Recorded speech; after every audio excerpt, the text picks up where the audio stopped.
We were reviewing the billing practices, the contracts that the various outside counsel had, and I've pulled up here one section of Mr. Wade's bill for the really early on in his involvement in the case. As I recall, it began on November 1st of 21, so this would be out of his first bill.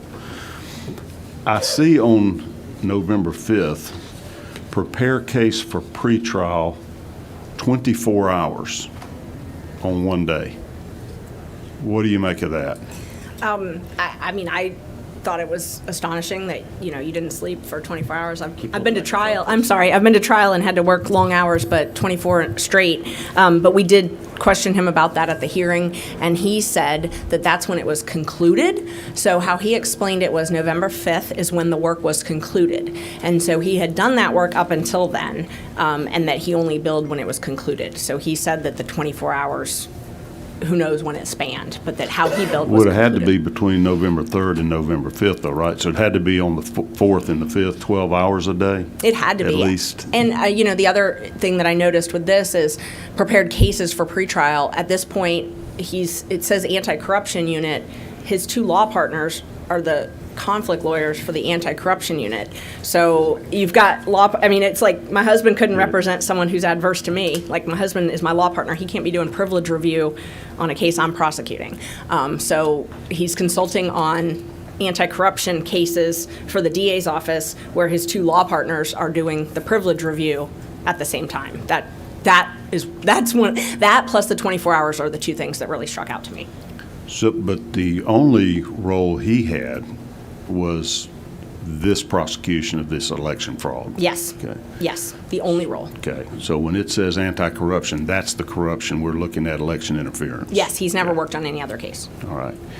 Let's see that other bill there, Senator Dolezal.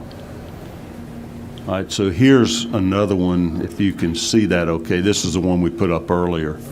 It looks to be much more specific date-wise anyway than just, those 24-hour chunks like that. Okay. Right.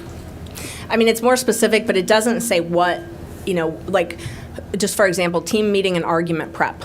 Argument prep for what? I mean, normally when we do bills, we would say, argue motion to dismiss or argue whatever the motion is. Research, what are you researching? Researching statutory privilege, whatever it is. Yeah. Now this one, he shows date ranges when it's over multiple days. Like down at the bottom, 426 to 427, 18 hours. Right. If I'm reading that right, or 16 hours. But on that previous one, he just has one date, 24 hours. Yes. Okay. And you say these are approved by Fani Willis. By contract, she has to approve these billings. Yes, she does. Okay. And those are approved by her. So if there were any questions, and as a lawyer, when we submit bills to clients, they regularly question, and I know when I've done appointed work, they regularly question that as well. You have to list exactly what you're in court for, exactly what you're drafting. You can't just say prepared cases. You've got to say, what did you prepare? What did you draft? So, the county, in Cobb County, for example, they make you actually attach motions. If you do like an appeal or something and you're billing for that, you have to actually attach it to prove that you did the work.